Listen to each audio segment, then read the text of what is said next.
वळूया पुढील बातमीकडे। महायुतीत भाजप पक्ष श्रेष्ठींकडून मुख्यमंत्री शिंदेंना झुकतं माप मिळत असल्याचं चित्र आहे आणि यावरून भाजपमध्ये आता खदखद असल्याचं बोललं जातं। मेट्रो 3चा उद्घाटन सोहळा ठाण्यामध्ये घेतल्यामुळे भाजपमध्ये नाराजी असल्याची चर्चा आहे आणि याच निमित्तानं शिंदे भव्य शक्ती प्रदर्शन करण्याची शक्यता आहे।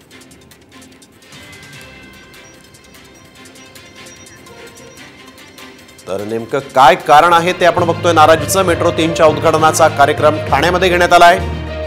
ठाणा मुख्यमंत्र्यांचा जिल्हा, फडणवीसांनी प्रकल्प मार्गी लावला, मात्र क्रेडिट शिंदेंना मिळत असल्याचं दिसतंय, त्यामुळे देखील भाजप नाराज असण्याची शक्यता आहे। महामंडळांवर शिंदेंच्याच शिलेदारांना संधी मिळाल्याचं देखील आपण पाहिलंय। ठाण्यात भाजपला हव्या असलेल्या जागांवरही शिंदेंचाच दावा आहे। भाजपच्या पदाधिकाऱ्यांना केवळ त्याग आणि कामाचे धडे दिले जातात, त्यामुळे भाजपमध्ये नाराजी पसरल्याचं दिसतंय।